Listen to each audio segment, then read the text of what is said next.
Saya akan padatkan dan saya cukupkan dengan ini. Ayat 27. Quran surah 2 ayat 27. Ada 3 ciri utama makhluk, saya sebut makhluk karena iblis pun pernah terjebak dengan sifat ini. Nanti saya cerita belakangan kalau waktunya masih memungkinkan. Kita tarik ke dunia manusia dulu, ke kita saat ini. Ada 3 keadaan yang menjadikan seseorang bisa terkontaminasi dengan penyakit fusuk sehingga menjadi fasik. Illal fasiqin, kata al-fasiqin jamak dari kata fasik, kata kerjanya fasaqa. Sifat keadaannya disebut dengan fusuk. Penekanannya disebut dengan fiskun. Fokus. Secara bahasa, kata fusuk artinya isyan. Bahasa kita yang dikenal dengan maksiat, penyimpangan dari kebaikan. Jadi setiap ada yang menyimpang dari kebaikan atau menolak dari perintah yang harus dijalankan, itu perbuatannya disebut dengan fasak. Makhluknya disebut dengan fasik, sifatnya keadaannya disebut dengan fusuk. Iblis yang punya sifat setan itu asalnya jin yang sangat taat. Sangat taat. Sampai ada riwayat menyebutkan saking taatnya kepada Allah, maka malaikat menyifatinya dengan Azazil, makhluk yang terhormat karena rajinnya ibadah kepada Allah. Cuman karena satu kejadian dia bergeser dari ketaatan, tidak mau menaati perintah Allah, menghindar dari perintah. Diminta oleh Allah hormat kepada Adam, sujud hormat kepada Adam. Jadi bukan persoalan sujudnya, persoalannya ini perintahnya. Jadi ketika dia tidak menunaikan perintah, menolak perintah itu dan tidak mau menaati karena maksiat, maka disebut oleh Quran berubah dari taat menjadi fasik. Maka turunlah Quran surah ke-18, surah Al-Kahf yang biasa kita baca di Jumat itu selain Yasin. Ayat 50 paling kanan pertengahan. Wa idh qulna lil malaikati isjudu li adama fasajadu illa iblis. Siapa itu? Kana minal jinni fafasaqa. Fafasaqa an amri rabbi. Asalnya kata Al-Quran, iblis itu dari jin yang sangat taat. Dari mana taunya taat? Karena lawannya fasak ini. Fasak itu lawannya taat. Ata'a yuti'u ta'at. Tapi karena tidak taat pada perintah Allah, tahu dari mana tidak taatnya? Quran surah 7 Al-A'raf ayat 11 sampai 12. Qala ma mana'aka alla tasjuda idh amartuk. Hei kamu, kata Allah, kenapa kamu nggak taat ketika aku perintahkan untuk sujud? Apa yang mencegah kamu untuk hormat pada Adam ketika aku perintahkan? Kata Allah, hei iblis, bukan masalah sujudnya, ini perintahku, kenapa nggak mau taat? Maka iblis menjawab, ana khairum minhu, khalaqtani min narin wa khalaqtahu min tin. Aku lebih hebat dibandingkan dengan dia. Kau ciptakan aku dari api, dia dari tanah. Nggak level, yang tinggi hormat ke bawah. Membawa kesombongan kepada diri itu namanya istakbar. Istakbar, menampakkan kesombongan namanya takabur. Karena dia membawa melekatkan kesombongan pada dirinya, maka pekerjaan itu disebut dengan istakbar. Enggan, tidak mau disebut dengan aba. Kenapa? Karena istakbar. Quran surah kedua Al-Baqarah ayat 34. Wa idh qulna lil malaikati isjudu li adama fasajadu illa iblis aba wastakbar wa kana minal kafirin. Makanya ketika keburukan menutupi kebaikannya, ingat, ada baik menutup buruk, ada buruk menutup baik, itu beda. Kalau baik ini pakaian baik, menutup yang buruk, ada bagian tubuh kita yang nggak enak dipandang, buruk. Makanya disebut aurat. Aurat itu nggak enak kalau terbuka. Aurat itu terbuka. Ya, aurat itu terbuka. Sesuatu yang terbuka nggak enak dipandang. Beda dengan binatang kan? Binatang tuh nggak enak dilihat kalau dipakein, pakai pakaian. Manusia ada bagian tubuhnya yang nggak enak dipandang, kalau dipandang nggak enak, makanya harus ditutup. Bahasa singkatnya disebut aurat namanya. Nah, yang buruk ditutup dengan yang baik, maka yang baiknya disebut dengan libas namanya. Dari kata labisa disebut libas, walibasu taqwa dzalika khair. Sebaliknya, kalau yang buruk menutup yang baik, sudah ada yang baik, ditutup yang buruk, maka berubah kalimatnya menjadi balasa. Makhluk yang ketutupan itu disebut dengan iblis.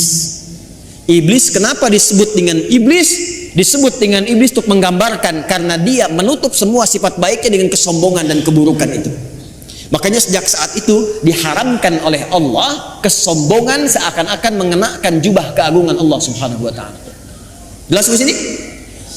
Balik sini. Nah, fasak itu perbuatannya, fasik itu orangnya, fasikin itu jamaknya. Secara singkat, fusuk ini sifatnya lawan dari taat, namanya maksiat. Jadi perbuatan-perbuatan maksiat yang dikerjakan oleh seseorang itu akan menutup keadaan dirinya, baik pandangan atau pendengaran bahkan lisannya, untuk bisa berinteraksi dengan Al-Quran dan menjadikannya sebagai pedoman. Contoh singkat dan cepat saja. Ini mata nih. Kalau mata ini sering dipakai berbuat maksiat, maka maksiat itu lawannya taat. Jadi kalau maksiatnya naik, taatnya turun. Maka mata ini kalau dialihkan kepada Quran, nanti kalau sering dipakai maksiat untuk lihat Quran saja susah, nggak bisa. Maka alih-alih mendapatkan pedoman dari Quran, untuk lihat pun kadang-kadang nggak mampu. Padahal mushafnya sudah dia kumpulkan. Ada jenisnya dengan tajwid, tajwidnya berwarna. Ada yang jenisnya besar, yang kecil, yang perkata, yang macam-macam. Itu dia koleksi, dia simpan. Tapi anehnya begini, setiap melihat mushaf itu nggak mampu hanya untuk mengambil atau melihatnya saja. Lewat lagi sampai berdebu. Baru ketika ada pengajian datang ke rumah, mama, mana mushaf kita yang ditempel itu di dinding? Ditempel di dinding. Apa tadi lihat?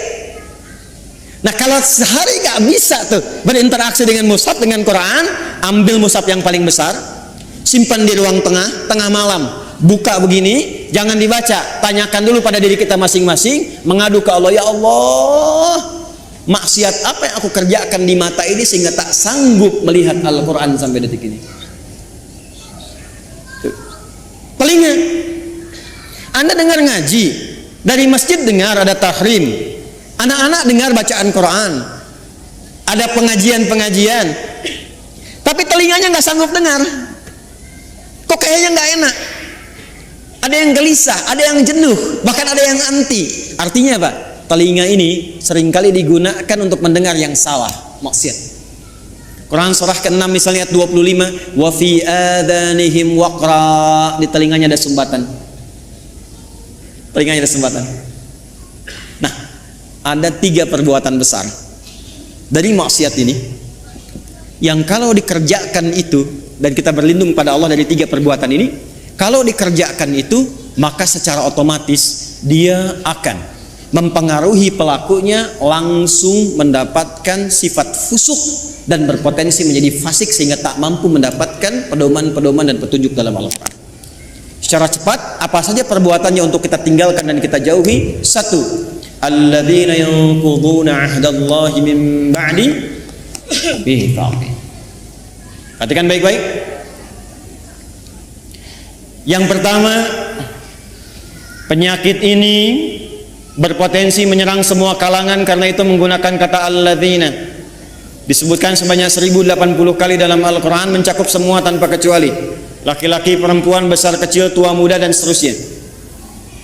Yang pertama, alladzina yanquduna 'ahdallahi min ba'di mitsaqih, yaitu orang-orang yang memutuskan atau menyalahi komitmen dengan Allah setelah dia berkomitmen untuk memegang teguh janjinya. Menyalahi komitmen dengan Allah. Komitmen dengan Allah.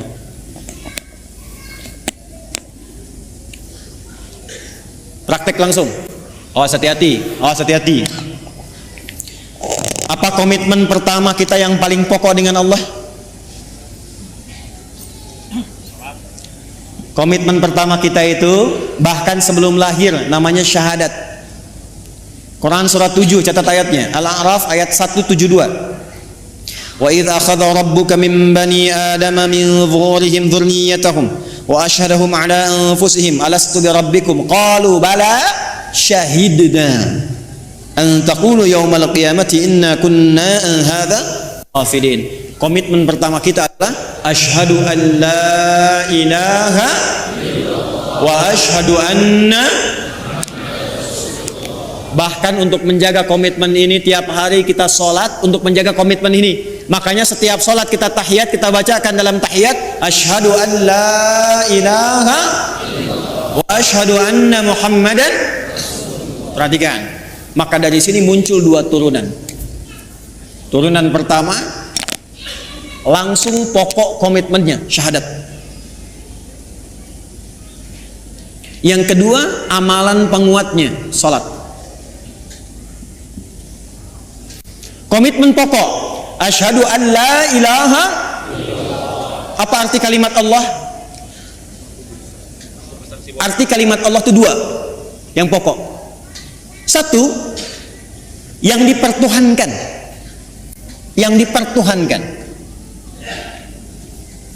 Jadi Allah itu bukan sifat, Allah itu nama. Ya, bukan sifat. Kalau ada yang bertanya siapa Allahmu, itu salah. Karena Allah itu nama. Siapa nama Tuhanmu? Allah. Makanya ketika orang-orang Quraisy, orang kafir bertanya pada Rasulullah, siapa nama Rabbu Muhammad? Karena engkau menyebutkan Rob. Kul a'udzu birabbin nas, kul a'udzu birabbil falaq. Siapa namanya? Maka turunlah surah Al-Ikhlas. Kul, katakan Muhammad sallallahu alaihi wasallam, huwa, yang dimaksud Rabb itu Allah. Nah, Allah ini punya dua arti pokok. Pertama adalah yang dituhankan, satu-satunya yang dituhankan. Ini. Yang kedua, yang diibadahi. Kedua makna ini ada di Quran surah ke-20 ayat 14. Allah mengenalkan dirinya kepada Musa alaihi salam dengan dua makna ini. Innani anallah, kata Allah, akulah Allah. Nama. Apa artinya Allah? La ilaha illa ana, la ilaha illa. La menolak. Ilaha yang dipertuhankan, illa menetapkan. La-nya nafi, illa-nya isbat. La ilaha, tidak ada satupun yang dipertuhankan. Illa, kecuali, kata Allah, ana, Allah. Kecuali saya, kata Allah. Maka kalau sudah mengatakan Tuhan saya Allah, Anda mengatakan asyhadu an la ilaha illallah, maka komitmennya jangan pernah menuhankan selain Allah. Paham? Saya ulang, jangan pernah menuhankan selain siapa? Ingat, kita menghormati keyakinan orang lain. Dan toleransi tertinggi dalam menghormati itu adalah tidak mencampuri ketuhanan di luar apa yang kita yakini. Karena itulah ayatnya berbunyi lakum dinukum la ikraha. Jangan ganggu, nggak boleh. Hormati saudara kita, yang Kristen, yang Hindu, yang Buddha, yang Konghucu, hormati. Tapi jangan campuri. Karena toleransi terbaik itu tidak mengikutinya. Silahkan masing-masing, jangan ganggu. Gak boleh merasa terganggu, tapi jangan ikut-ikutan. Gak usah ikut-ikutan. Toleransi tertinggi dalam akidah itu zero tolerance, supaya saling menghormati. Ya, karena kalau Anda datang ke tempat itu, Anda ingin menghormati tapi ikut-ikutan, itu terjadi sifat munafik nantinya.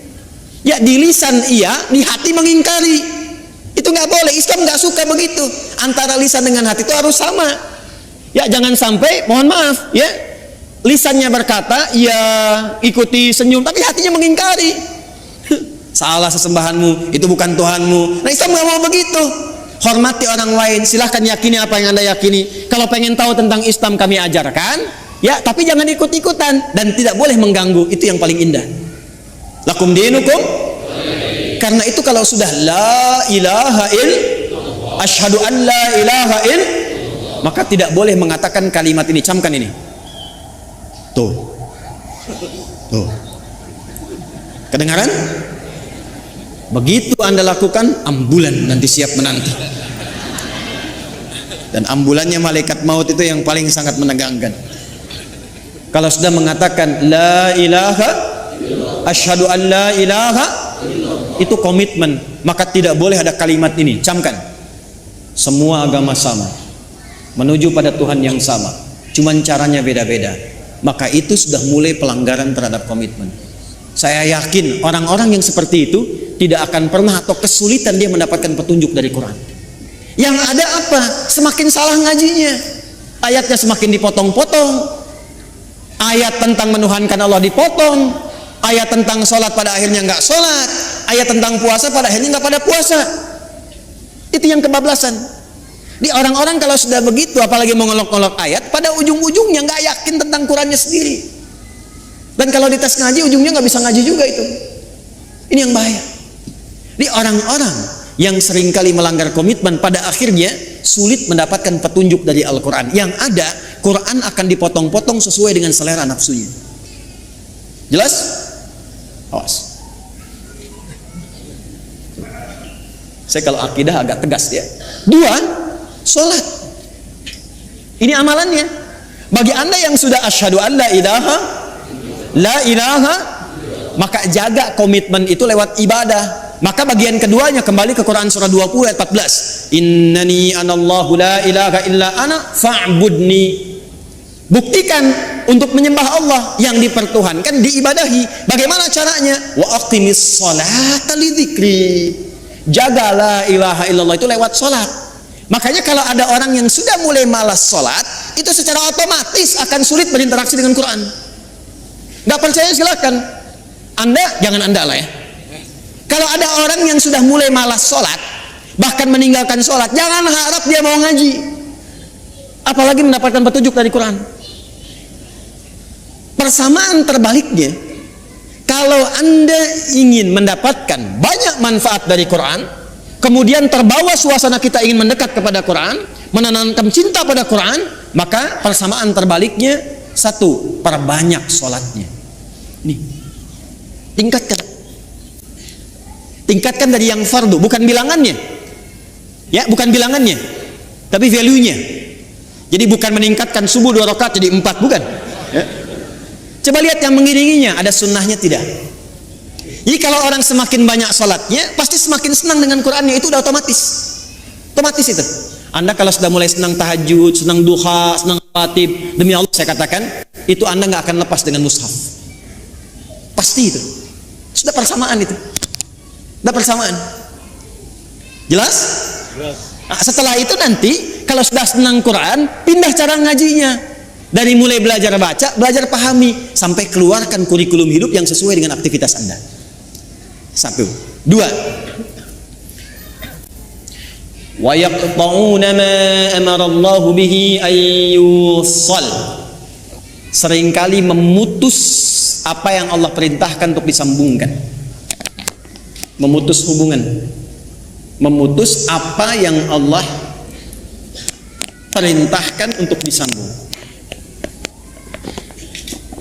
Ini babnya banyak.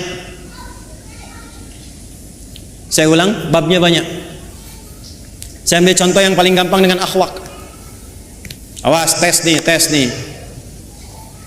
Dengan orang tua. Awas, jangan-jangan ngaji sekarang kelihatan nyaman, enak, baik-baik dan sebagainya, ternyata dengan orang tua belum selesai masalahnya. Orang tua dengan anak harus nyambung tidak? Harus sayang tidak? Maka kalau ada anak berbuat tidak baik kepada kedua orang tua, walaupun dia akan dipaksa untuk mengaji, jangan harap mendapatkan manfaat yang cepat dari Quran yang dia kaji itu. Mandek pasti itu. Persamaan terbaliknya, kalau Anda menginginkan anaknya ingin cepat lekat dengan Quran, maka berbuat baik pada orang tua. Persamaannya dipersamakan lagi, kalau ibu ingin anaknya dekat dengan Al-Quran, ya, maka ibu sayangi anak, perbanyak doa kepada Allah, mintakan supaya anak itu bisa lekat dengan Quran.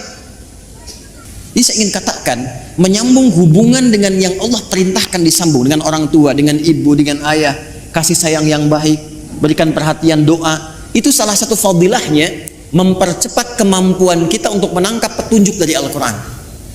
Dan itu yang dilakukan oleh ulama-ulama dulu. Ibu jangan lihat Imam Syafi'inya sekarang karya dan umatnya banyak. Kalau Anda pengen tahu Imam Syafi'i itu bisa demikian, salah satunya perjuangan ibunya yang single parent, lahir di Gaza, datang ke Mekah, digendong-gendong tuh dari tawafnya sampai diajarin dan sebagainya. Jadinya seperti sekarang. Imam Ahmad bin Hanbal, ibunya single parent. Apa yang dilakukan? Musim dingin pun itu masih masak air, Bu, Pak. Diwudukan ibunya. Digendong di tempat, disimpan di majlis ulama, ngaji di situ sampai jadi bintang setelahnya. Murid Imam Syafi'i. Imam Al-Bukhari itu yang berjuang ibunya single parent, mazhabnya Syafi'i. Jadi ada persamaan antara menyambung sesuatu dengan erat dengan dan petunjuk dari Al-Quran. Maka kalau ingin mendapatkan kemuliaan Al-Quran, dimulai dengan salah satunya apa? Minta ridho orang tua siapa yang masih ada. Minta doa. Ibu jangan diminta, doakan anaknya. Ya, minimal ada satu di keluarga yang jadi kebanggaan di akhirat, Bu. Karena kalau dunia sementara, harus ada di keluarga Anda itu, saya, kita yang dipanggil di akhirat mewakili keluarga besar. Jadi kebanggaan. Itu loh anak-anak yang sering Anda lihat orang tuanya itu orang biasa. Ya, hartanya nggak banyak, makannya terbatas, Anda merasa kasihan. Jangan salah, mungkin yang perlu dikasihani itu Anda. Karena dia telah menciptakan, membuat sebuah sistem kehidupannya bahagia di sisi Allah. Jadi kebanggaan. Ternyata anaknya sudah hafal Quran 30 juz. Ternyata orang tuanya hafal Quran dengan 7 riwayat.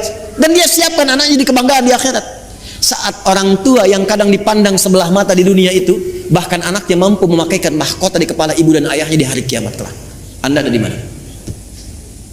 Harus berubah cara berpikirnya. Besok itu wafat, teman-teman. Besok itu kembali. 3 yang terakhir, wa yufsiduna fil ardh. Orang yang senang merusak.